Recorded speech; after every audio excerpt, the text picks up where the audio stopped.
اب یہاں پر میں کسی محدث کا فتویٰ، کسی محقق کا فتویٰ، کسی حکومتی ملے کا فتویٰ، کسی روزی روٹی چلانے والا دین سے اس کا فتویٰ نہیں، امیر المؤمنین سیدنا عمر ابن خطاب رضی اللہ تعالیٰ عنہ کا فتویٰ صحیح بخاری سے پیش کرنے لگا ہوں۔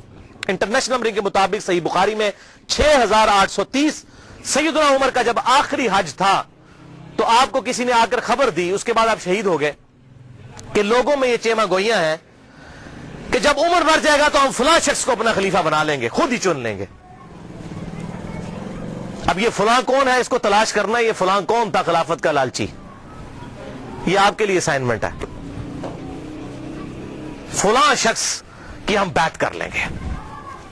حضرت عمر کو اتنا غصہ آیا کہ مسلمانوں کے مشورے کے بغیر، صحیح بخاری 6830، بڑی لمبی حدیث ہے، حضرت عمر فاروق رضی اللہ تعالیٰ ممبر پر چڑھے اور ابن عباس کہتے ہیں کہ میرا گھٹنا جو ہے نا وہ بالکل ممبر کے ساتھ ٹچ تھا جب میں نے یہ حضرت عمر کا خطبہ خود سنا، اور حضرت عمر اتنے غصے میں تھے، میں نے کہا کہ آج تو یہ، بلکہ صحیح بخاری اسی حدیث میں آتا ہے کہ عبد الرحمن بن عوف کہتے ہیں کہ آپ تو عرفات کے میدان میں خطبہ دینے لگے، تو میں نے کہا امیر المومنین یہاں پر ہر طرح کے لوگ موجود ہیں، کوئی پڑھے لکھے ہیں، کوئی ان پڑھ ہے، تو آپ کی بات کا کوئی اور مطلب نہ لے لیں، آپ صبر کریں، مدینہ جا کے خطبہ دیں۔ تو مدینہ شریف جا کر پہلا کام حضرت عمر نے خطبہ دیا 6830، بڑی باتیں ارشاد فرمائی، اور پھر اس میں ارشاد فرمایا ورڈ بائی ورڈ، لفظ بائی لفظ حضرت عمر کے الفاظ، صحیح بخاری 6830۔ دیکھو، خیال رکھنا کہ کوئی شخص بھی بغیر مسلمانوں کے مشورے کے اور بغیر اتفاق رائے کے تم پر مسلط نہ ہونے پائے، ورنہ اس کا انجام قتل و غارت ہوگا۔ اور وہ آپ نے دیکھا کتنی قتل و غارت ہوئی، حضرت حسین کو شہید کیا گیا، واقعہ ہررا ہوا، پھر خانہ کعبہ کو جلایا گیا، پیچھے کیا رہ گیا، مکے کی حرمت پامال، مدینے کی حرمت پامال، اہل بیت کی حرمت پامال، اس سے زیادہ کیا کر سکتا تھا؟ اور حضرت عمر نے پہلی پیشن گوئی کی تھی مسلمانوں کے مشورے، تو وہ تلوار کے زور پہ کیا گیا۔ وہ میرا پورا لیکچر سن لیں، صحیح بخاری کے اندر موجود ہے حدیث اور کتابوں کے اندر، کہ تلوار کے زور پر زبردستی بیعت لی گئی اور صحابہ نے مخالفت کی، لیکن نہیں کسی کی سنی گئی، والعیاذ باللہ تعالی۔ یہ تو تھے 3 سیاہ کارنامے۔ اب آخر میں یزید ابن معاویہ کے چمچے جو آج کل دنیا میں موجود ہیں، ظاہر حق اور باطل ہمیشہ رہے گا، وہ 3 جھوٹے دفاع اس کی طرف سے کرتے ہیں۔ اب ان چیزوں کا تو ان کے پاس جواب نہیں ہے نا، تو کہتے ہیں یہ تو ہے ٹھیک ہے لیکن اس کی فضیلتیں بھی آئی ہیں، وہ میں پوسٹ مارٹم کرنے لگا ہوں کس طرح وہ امت کو دھوکہ دیتے ہیں۔ لیکن ایک دفعہ دروشی پڑھ لیجئے، اللہم صلی علی محمد وعلی آل محمد کما صلیت علی ابراہیم وعلی آل ابراہیم انک حمید مجید، اللہم بارک علی محمد وعلی آل محمد کما بارکت علی ابراہیم وعلی آل ابراہیم انک حمید مجید۔ پہلا جھوٹا دفاع، وہ جی قسطنطینیہ، یہ عربی میں قسطنطینیہ ہے، اردو میں ہم قسطنطنیہ کہتے ہیں، اس کی بشارت یزید پر فٹ ہوتی ہے کہ جو پہلا لشکر قسطنطنیہ پہ حملہ کرے گا تو وہ بخشے جائیں گے۔ آج کل اس قسطنطینیہ کا نام ہے استنبول، ترکی کا شہر ہے، ترکی کا استنبول، بعد میں اس کا نام رکھا گیا۔ استنبول کا مطلب ہے اسلام ان اے بلک، اسلام کا گڑھ۔ تو پہلے یہ کیسر روم، جو رومن امپائر دنیا کی سب سے بڑی امپائر تھی، جو جنگ یرموک میں گھٹنے ٹیک گئی سیدنا عمر کے سامنے، یہ اس کا گڑھ تھا قسطنطینیہ۔ اب وہ حدیث سن لیں کس طریقے سے یہ دھوکہ دیتے ہیں۔ صحیح بخاری میں انٹرنیشنل نمبرنگ کے مطابق 2924 نمبر حدیث ہے کہ آپ صلی اللہ علیہ وسلم نے ارشاد فرمایا، میری امت کا پہلا لشکر جو کیسر روم کے شہر پر جنگ کے لیے جائے گا، اللہ نے ان کی مغفرت کر دی ہے۔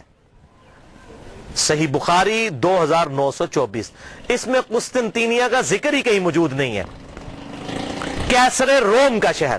اور حضور صلی اللہ علیہ وسلم کے زمانے میں کیسر روم کا شہر جو تھا حمص تھا۔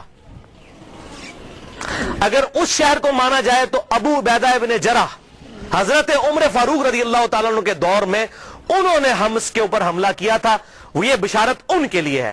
یزید کی پیدائش سے بھی 20 سال پہلے کی بات، 15-20 سال پہلے کی۔ لیکن وہ کہتے ہیں جی حمص پہ حملہ کرنے سے پہلے کیسر روم وہاں سے بھاگ کے قسطنطنیہ میں چلا گیا تھا۔ ٹھیک ہے، اسی تو پیچھے نسنے جناب، تو ہم چھڑ دے نہیں، چور نو گھر تک پہنچا کے آواں گے۔ تو اس لیے یہ ابو عبیدہ بن جرح کے لیے بشارت نہیں ہے، کیونکہ ابو عبیدہ ابن جرح نے جب حملہ کیا تو وہ پہلے کیسے روم اپنا دارالخلافہ چھوڑ کے قسطنطنیہ میں چلا گیا تھا. چلو the for the sake of argument agree. تو اس میں ہے کہ امت کا پہلا لشکر جو قسطنطنیہ پہ حملہ کرے گا. اگر میں آپ کو کہوں کہ انڈیا اور پاکستان کی پہلی جنگ 1997 میں کارگل کی ہوئی ہے تو آپ مان لیں گے؟ نہیں. آپ کہیں گے جناب عقل کے ناخن لیں, 97 میں جنگ ضرور ہوئی تھی لیکن پہلی نہیں تھی. پہلی 1948 میں ہوئی, دوسری 1965 میں ہوئی, تیسری 1971 میں ہوئی, چوتھی کارگل میں ہوئی 1997 میں. اور اگر پاکستان اور انڈیا کی پہلی جنگ کی میں بات کر رہا ہوں تو آپ کو پتا ہوگا اس سے مراد 1948 ہے. 1997 اگر لیں گے تو میں کہوں گا آپ اپنے دماغ کا علاج کروائیں. تو یہاں پر بشارت ہے کہ پہلا لشکر جو حملہ کرے گا قسطنطنیہ کے اوپر, یا قسطنطنیہ ہم اردو میں کہتے ہیں, اس کے لیے ہے یہ بشارت. وہ پہلا لشکر کون سا تھا؟ اب اسی بخاری کے حدیث کے اندر آگے ایک اور حدیث آتی ہے صحیح بخاری کی, میں بعد میں بیان کرتا ہوں. سنن ابی داؤد میں انٹرنیشنل نمبر کے مطابق 2512 نمبر حدیث ہے. ابو عمران تابعی کا بیان ہے کہ ہم قسطنطنیہ پر حملے کے لیے جب گئے اس وقت ہمارے لشکر کے امیر عبد الرحمن بن خالد بن ولید تھے. خالد بن ولید رضی اللہ تعالیٰ عنہ کے بیٹے یہ ہمارے لشکر کے امیر تھے جب ہم نے قسطنطنیہ پر حملہ کیا. اور وہاں پر سیدنا ابو ایوب انصاری بھی ہمارے ساتھ موجود تھے اور انہوں نے ہمیں ایک آیت کی تفسیر بھی سمجھائی. اور پھر سیدنا ابو ایوب انصاری رضی اللہ تعالیٰ عنہ قسطنطنیہ کے حملوں میں شریک ہوتے رہے حتیٰ کہ ایک حملے کے دوران وہ فوت ہو گئے اور وہیں پر دفن ہوئے. تو جس حملے میں حضرت ابو ایوب انصاری فوت ہوئے وہ حملہ پہلا ہوگا یا جس میں وہ زندہ تھے وہ پہلا ہوگا؟ جس میں زندہ تھے اس لشکر کے امیر تھے عبد الرحمن بن خالد بن ولید. یہ کوئی تاریخ نہیں میں پڑھ رہا ہوں, سنن ابی داؤد 2512. اب بخاری سے وہ لیتے ہیں, حدیث اٹھاتے ہیں اور فٹ کرتے ہیں یزید پہ. وہ سن لیں, صحیح بخاری کتاب التہجد چیپٹر میں 1186 نمبر حدیث ہے کہ ابو ایوب انصاری موجود تھے قسطنطنیہ پہ حملے میں رضی اللہ تعالیٰ عنہ, اور اس وقت لشکر کا امیر یزید ابن معاویہ تھا. یہ 54 ہجری کی بات ہے کیونکہ اس وقت امیر معاویہ مسلمانوں کے حاکم تھے, انہوں نے اپنے بیٹے کو لشکر کا امیر بنایا. یہ 54 ہجری کا واقعہ ہے. اور اسی حدیث میں موجود ہے ابو ایوب انصاری رضی اللہ تعالیٰ عنہ اسی حملے کے دوران جس میں امیر لشکر یزید تھا فوت ہو گئے. تو جس حملے میں وہ فوت ہوئے وہ لشکر پہلے ہے یا جس میں وہ زندہ تھے اور حدیثیں بیان کرتے رہے وہ پہلے ہے؟ اور اس میں اس کے بعد کتنے حملے ہوئے؟ یہ بھائی یزید والا لشکر 7واں یا 8واں لشکر تھا, اور وہ جو میں نے پہلے بیان کیا وہ بھی پہلا نہیں تھا, وہ دوسرا تھا. پہلا لشکر جو یزید سے بہت پہلے 33 ہجری میں جب ابھی یزید کی عمر 5-6 سال تھی اس وقت پہلا لشکر حملہ آور ہوا, اور اس کا ذکر موجود ہے احادیث کی کتابوں کے اندر. وہ میں حوالہ بھی دے دیتا ہوں. یہاں پر میں ایک بات بتا دوں, قسطنطنیہ پھر فتح کسی سے بھی نہیں ہوا, نہ صحابہ سے, نہ تابعین, نہ تبع تابعین, نہ تبع تبع تابعین. یہ جا کر تقریباً پھر 9ویں صدی کے اندر 800 سال کے بعد سلطان محمد فاتح نے قسطنطنیہ فتح کیا تھا, 900 سال کے بعد. تو فتح ان سے نہیں ہوا, لیکن بشارت پہلے حملہ کرنے والے کے لیے تھی, فتح کی اس میں گارنٹی نہیں تھی. تو اس حوالے سے ایک پوری بک ریسرچ پیپر آ چکا ہے. شیخ زبیر علی زئی رحمہ اللہ کے شاگرد ہیں, اس دور کے بہت بڑے محقق ہیں. ویسے شیخ زبیر علی زئی صاحب سے عمر میں بڑے ہیں, وہ میں ان سے ملا ہوں, پیور جینٹل مین ہے. ڈاکٹر ابو جابر عبداللہ دامانوی, یہ اہل حدیث میں بہت قدر کی نگاہ سے دیکھے جاتے ہیں, بہت بڑے محقق ہیں اسماء و رجال کی فیلڈ کے. اور یہ خود پہلے یزیدی پارٹی سے تعلق رکھتے تھے. انہوں نے خود اپنا واقعہ بھی لکھا کہ میں پکا یزیدی تھا, کیونکہ محمود احمد عباسی وہ ناسبی منکرین حدیث, اور فیض عالم صدیقی جو جیلم کا ناسبی تھا یزیدی منکرین حدیث, تو اس سے متاثر تھے. لیکن جب یہ محمود احمد عباسی کو ملنے گئے تو اس نے ان کے سامنے کہہ دیا ہاں بخاری کھوتے نے بھی بخاری میں وہ حدیث لے لی ہے 3748 کہ حسین علیہ السلام کا سر لا کر جو ہے وہ عبید اللہ ابن زیاد کے سامنے رکھا گیا. اس کھوتے بخاری نے بھی یہ حدیث نقل کی ہے. اس کے پیچھے چل رہی یزیدی پارٹی جو حضرت امام بخاری کو کھوتا کہتا تھا. محمود احمد عباسی انگریزوں کا پٹھو, اس سے متاثر ہوئے, اور وہ جناب انہوں نے کتابیں لکھ دی تھی، وہ امیر المومنین یزید ابن معاویہ، یہ وہ تھا۔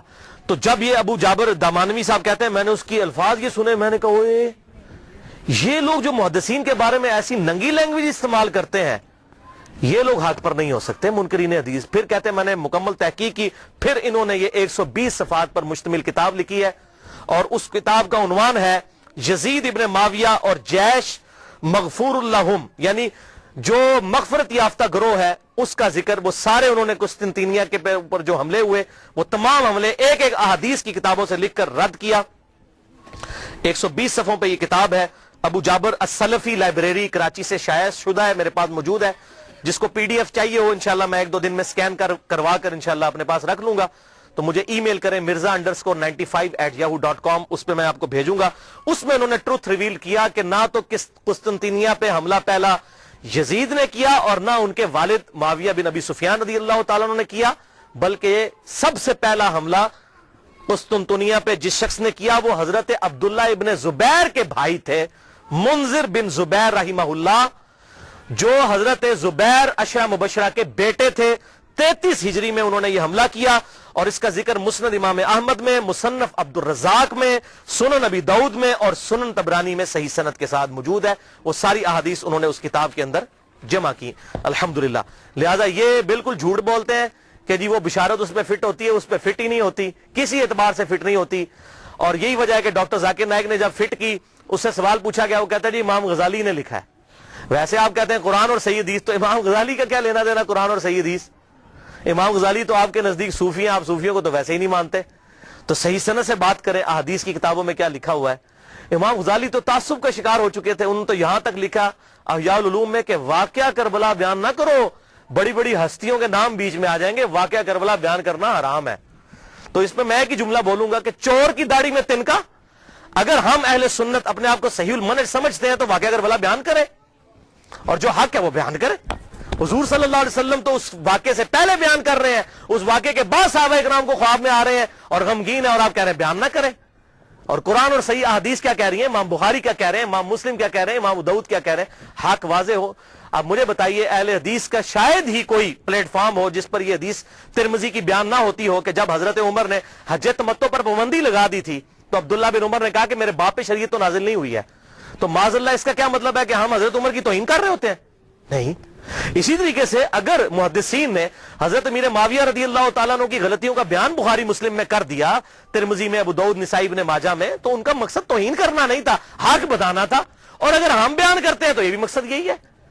احترام اپنی جگہ رہے گا، لعنت نہیں کریں گے، غلطی غلطی ہے، غلطی کو غلطی کہنا یہ حق اور باطل میں تمیز کے لیے ضروری ہے، ورنہ تو دین کا جنازہ نکل جائے گا۔ حضرت آدم علیہ السلام کی اللہ نے 7 دفعہ غلطی بیان کی، کیا ان کی توہین کی؟ نہیں، بلکہ اس لیے سورہ اعراف میں اے اولاد آدم دیکھنا تمہارے باپ کو جس طرح ورگلا دیا تھا شیطان نے ماں باپ کو، تمہیں ورگلا نہ دے، اس لیے ہم قصہ آدم اور ابلیس بیان کرتے ہیں۔ اسی طریقے سے اگر خلافت کا نظام قائم ہونا ہے اور امام محمد مہدی رضی اللہ تعالیٰ عنہ کی خلافت کو لبیک کہنا ہے مسلمانوں نے، تو اس کے لیے یہ سارے حقائق پتہ ہونے چاہیے۔ دوسرا دفاع جو جھوٹا کرتے ہیں، پہلا تو کل ہوا، تو میں نے یزید کو دوستی نہیں کہا، کلمہ گو تھا، اہل قبلہ تھا، اگر اللہ نے معاف کیا تو جنت میں چلا جائے گا، ہمیں تو کوئی مسئلہ نہیں ہے اگر اللہ نے معاف کیا، وہ اللہ تعالیٰ کی اپنی مرضی ہے۔ ایک گناہ کے بارے میں اللہ تعالیٰ نے واضح کہا ان اللہ لا یغفر ان یشرک بہ ویغفر ما دون ذلک لمن یشاء، اوپن لائسنس نہیں، اللہ شرک کو معاف نہیں کرے گا، اس کے علاوہ جو گناہ چاہے گا معاف کر دے گا، لیکن جس کے لیے چاہے گا، اگر اللہ چاہے تو معاف نہ بھی کرے، یہ اللہ کی اپنی مرضی ہے، آپ اوپن لائسنس کسی کو نہیں دے سکتے۔ لمن یشاء، جس کے لیے چاہے گا، اللہ کو دعا سے منوا نہیں سکتا، سیدھی سی بات ہے۔ دوسرا جھوٹا دفاع کرتے ہیں، وہ جی بخاری میں حدیث ہے 7222 کہ میری امت میں آپ صلی اللہ علیہ وسلم نے فرمایا کہ 12 خلیفوں تک اسلام غالب رہے گا اور وہ سب کے سب قریش سے ہوں گے۔ وہ کہتے ہیں جی 12 خلیفے گنے آپ، تو اس میں یزید بھی آ جاتا ہے۔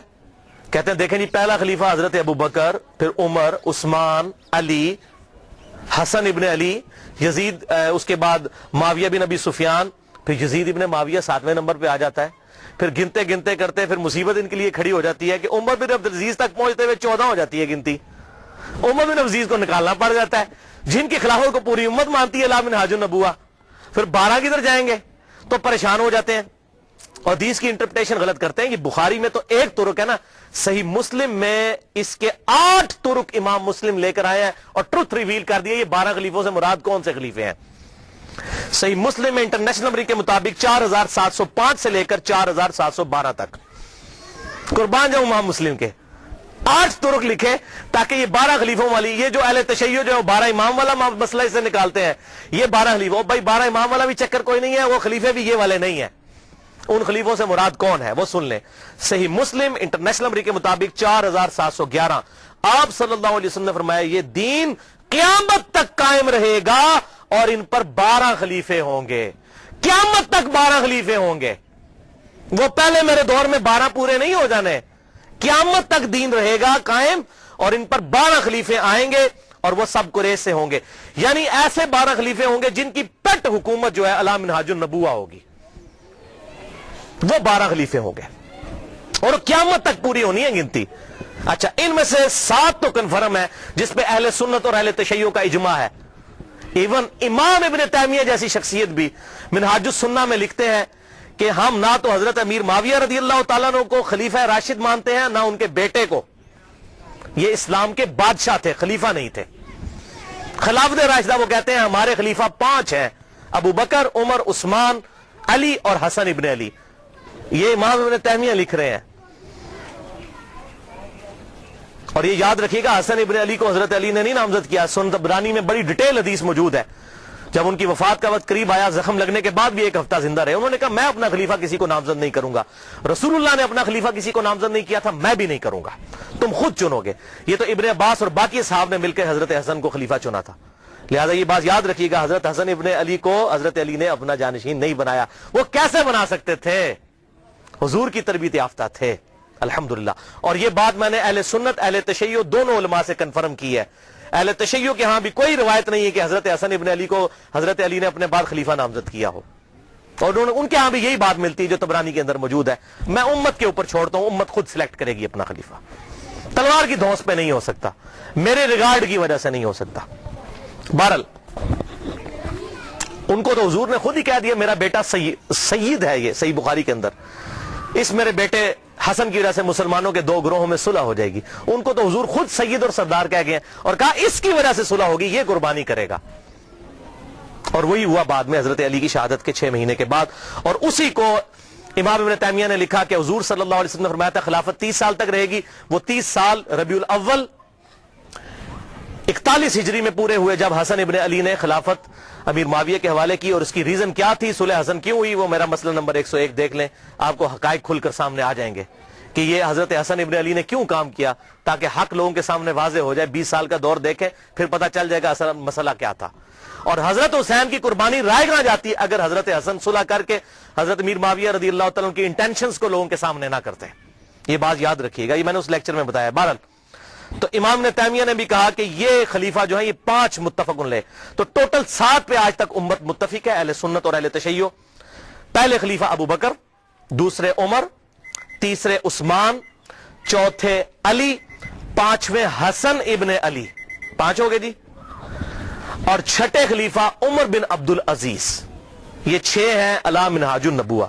اور 12ویں خلیفہ امام محمد مہدی, جن کے بارے میں اہل سنت اور اہل تشیع کے ہاں کامن احادیث موجود ہے. سنن نبی داؤد میں پورا چیپٹر ہے, مسند امام احمد کے اندر پورا چیپٹر موجود ہے کہ اس وقت تک قیامت قائم نہیں ہوگی جب تک کہ میری بیٹی فاطمہ کی اولاد میں سے میرے ہی نام پر محمد بن عبداللہ, جس کے باپ کا نام میرے باپ کے نام پر ہوگا, جس کی ماں کا نام میرے ماں کے نام پر ہوگا, جب تک وہ شخص نہ پیدا ہو جائے جو پوری دنیا کو انصاف سے بھر دے گا, اس وقت تک قیامت قائم نہیں ہوگی. کیونکہ اللہ تعالیٰ کا وعدہ ہے هو الذی ارسل رسولہ بالہدی ودین الحق لیظہرہ علی الدین کلہ ولو کرہ الکافرون ولو کرہ المشرکون. وہی اللہ ہے جس نے اپنے محبوب صلی اللہ علیہ وسلم کو دین حق, الہدا یعنی قرآن اور دین حق کے ساتھ مبعوث کیا تاکہ سارے ادیان پر غالب کر دے. اور یہ غلبہ قرب قیامت میں امام محمد مہدی کے ذریعے ہونا ہے. حضور کی بشارتیں موجود ہیں, وہ ہوں گے 12ویں خلیفہ. تو 7 کنفرم ہے. اس دوران وقتاً فوقتاً اچھے خلیفہ آئیں گے. تو یہ قیامت تک کا ذکر ہے, لہذا اس حوالے سے جو لوگ ڈیفینڈ کرنے کی کوشش کرتے ہیں, کبھی حضرت معاویہ کو بیچ میں شامل کرتے ہیں, ایسا معاملہ ہے نہیں ہے. خود سارے اہل سنت لکھتے گئے کہ حضرت میر معاویہ رضی اللہ تعالیٰ عنہ اسلام کے خلیفہ راشد نہیں ہے, بلکہ خلافت راشدہ ابو بکر, عمر, عثمان و علی اور حسن ابن علی, وہ 30 سال مکمل ہوئے. وہ انشاءاللہ آگے حدیث آ بھی جائے گی. اور یہ ساری بحث شیخ البانی رحمہ اللہ نے سلسلہ احادیث صحیحہ میں انٹرنیشنل نمبر کے مطابق 459 نمبر حدیث کے تحت بھی کی ہے. اب تیسرا اور آخری جھوٹا دفاع جو آج کل مارکیٹ میں آیا ہے تازہ تازہ, اور یہ آخری ان کے پاس حربہ تھا, میں نے کہا اس کو بھی میں انشاءاللہ کلیئر کر دوں. وہ حدیث پیش کرتے ہیں المعجم الکبیر طبرانی سے, جلد 11 صفحہ 88, انٹرنیشنل نمبر کے مطابق 11138. سلسلہ احادیث صحیحہ میں شیخ البانی 3270 نمبر حدیث یہ لے کر آئے, اور 459 نمبر حدیث کے تحت بھی یہ ساری بحث کی. اور اسی کو بنیاد بنا کر کچھ لوگوں نے میرے پمفلٹ کا جواب دینے کی کوشش کی, حالانکہ یہ 50 حدیثوں میں سے ایک حدیث کو بھی ایڈریس نہیں کیا. سوال گندم, جواب چنا, اور اس کو لے کر, اور وہ جب 50 حدیثوں کی بات کرتے ہیں کہتے ہیں جی ہمارے پاس ان حدیثوں کے جواب نہیں ہے, اللہ کے سپرد معاملہ. تو اللہ کے سپرد ہے تو آپ جگہ جگہ کیوں یزید کو جنت کی بشارتیں جھوٹی دیتے جا رہے ہیں؟ ہمیں کہتے ہیں آپ نے کیوں چھیڑا. میں آپ کو قسم اٹھا کے کہتا ہوں, جب تک ڈاکٹر ذاکر نائک نے یہ مسئلہ نہیں اٹھایا تھا, مجھے تو اس مسئلے کی کوئی تحقیق بھی نہیں تھی, میں نے بعد میں تحقیق کی. مسئلہ انہوں نے اٹھایا, ہم تو جواب دے رہے ہیں. چوتیاں ہمارے سر پہ مارتے ہیں, رونے پہ بھی بوندی ڈالتے ہیں کہ یہ مسئلے کیوں اٹھاتے ہیں. مسئلے تو آپ نے اٹھایا, اگر نہ آپ اٹھاتے اور امت کے اجماع کو نہ توڑنے کی کوشش کرتے ہم کبھی بھی جواب نہ دیتے. تو یہ طبرانی کا میں نے حوالہ دیا, اور اس سے حدیث پیش کرتے ہیں کہ آپ صلی اللہ علیہ وسلم نے فرمایا, یہ بڑی کھینچ تان کے حسن درجے تک انہوں نے پہنچائی ہے. میں ابھی اس کی تحقیق کروں گا کہ یہ حسن درجے میں پہنچتی بھی ہے کہ نہیں. چلے میں اس کو for the sake of argument تسلیم بھی کر دیتا ہوں, کیونکہ اس میں ابن شہاب آتا ہے اور وہ مدلس ہے, ان سے روایت کر رہا ہے. اب یہ ابن شہاب اگر زوری ہے تو پکا مدلس ہے, اور یہ روایت ضعیف ہے. اگر کوئی اور ہے پھر اس کو بھی چیک کرنا ہوگا, یہ تدریس. بہرحال میں for the sake of argument اس روایت کو صحیح مان لیتا ہوں کہ آپ صلی اللہ علیہ وسلم نے فرمایا کہ امت کے پہلے حصے میں نبوت اور رحمت ہوگی, پھر خلافت اور رحمت ہوگی, پھر بادشاہت اور رحمت ہوگی, پھر امارت اور رحمت ہوگی. پھر تم امارت کے لیے ایسے لڑو گے جیسے گدھے آپس میں لڑتے ہیں. اس وقت تم پر جہاد فرض ہوگا, اور بہترین جہاد یہ ہوگا کہ مسلمان حکومت کی سرحد کے اوپر جا کر کافروں کے خلاف جہاد کیا جائے, مسلمانوں کو قتل نہ کریں آپ. یہ حدیث وہ پیش کرتے ہیں. تو بھائی پہلے اس حدیث کو خود پڑھ لیں. آپ صلی اللہ علیہ وسلم نے کیا فرمایا؟ نبوت اور رحمت, پھر خلافت اور رحمت, پھر ملوکیت اور رحمت. اس کو خلافت نہیں کہا, ملوکیت کہا, بادشاہت. تو یہ کہتے ہیں یہ جو ملوکیت اور رحمت ہے نا, اس سے مراد حضرت میر معاویہ رضی اللہ تعالیٰ عنہ ہے. اور امارت اور رحمت اس کو انہوں نے پھر بتایا نہیں کہ پھر اس سے مراد کون ہے. اتنی شرم آئی کہ یزید ابن معاویہ کو نہیں کہنا چاہیے, اس کو سکپ ہی کر گئے اس کے اندر. یہ غلام مصطفیٰ ظہیر صاحب ہمارے جیلم کے عالم ہیں, بہت بڑے, میں ان کی عزت بھی کرتا ہوں, محقق آدمی ہے. لیکن جب بندہ ایک ہٹ درمی پر اتر آئے, کوئی بڑا بندہ بھی, تو غلطی اس کی پوائنٹ آؤٹ کرنی چاہیے. السنہ رسالہ نومبر 2012 سے اپریل 2013 تک کے دوران, شمارہ نمبر 49 سے 54 تک.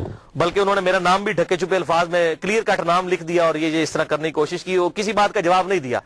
تو اس میں انہوں نے امارت اور رحمت اس کو سکپ بھی کر گئے, اس کی تشریح کو. ان کو پتا تھا یزید کا بھی نام لینا پڑنا ہے, مامے دے پتر دا, نہیں لیا. تو وہ کہتے ہیں جی دیکھیں جی یہ بادشاہت اور رحمت ہے, تو یہ حضرت میر معاویہ رضی اللہ تعالیٰ عنہ کی حکومت جو ہے یہ رحمت تھی امت کے لیے. اچھا جی ٹھیک ہے. خلافت اور رحمت نہیں کہا, ملوکیت اور رحمت. بالکل رحمت تھی. کیوں؟ ان کے بعد ان سے ورس دور آیا. آنے والے ادوار سے کمپیئر کریں, واقعی مسلمانوں کے لیے رحمت تھی. یزید کے بعد اس سے ظالم لوگ آئے. میں نے بتایا حجاج ابن یوسف بعد میں آیا, جس نے خانہ کعبہ کو توڑ دیا اور عبداللہ ابن زبیر کو قتل کر کے ان کی لاش بھی لٹکا دی. صحیح مسلم کے ریفرنس سے میں نے بتایا. جیسے ہم یہاں بھی پاکستان میں کیا ہوتا ہے, ایک گندی حکومت آتی ہے, لوگ فل اس کو برا کہتے ہیں. جب اس کے بعد اس سے اگلی ورش حکومت آتی, کہتے ہیں یار اس طرح مشرف دا دور چنگا سی. ابھی لوگ کہنا شروع ہو گئے یار زرداری کا دور بہتر تھا. ٹھیک ہے جی, بجلی اتنی مہنگی تو نہیں تھی. تو اس کا کیا مطلب, جب زرداری کا دور تھا تو بہت بہتر تھا, جب مشرف کا اپنا دور تھا تو بہتر تھا. کمپیریٹیولی بات کی جاتی ہے. اب میں آپ کو سلف کا فہم اس حدیث کے اوپر بتا دیتا ہوں کہ اس سے مراد یہ ہے کہ کنٹینیوسلی اسلام کے اندر زوال آتا جائے گا اسلامی حکومتوں کے اندر. لہذا اس کو اگر خلافت راشدہ سے کمپیئر کرے تو وہ کاٹ کھانے والی ملوکیت تھی, اور اگر آنے والے دور سے کمپیئر کرے تو رحمت تھی. اب یہ میں اپنی طرف سے بات نہیں کر رہا ہوں, یہ میں آپ کو ایک صحابی کا فتویٰ بتانے لگا ہوں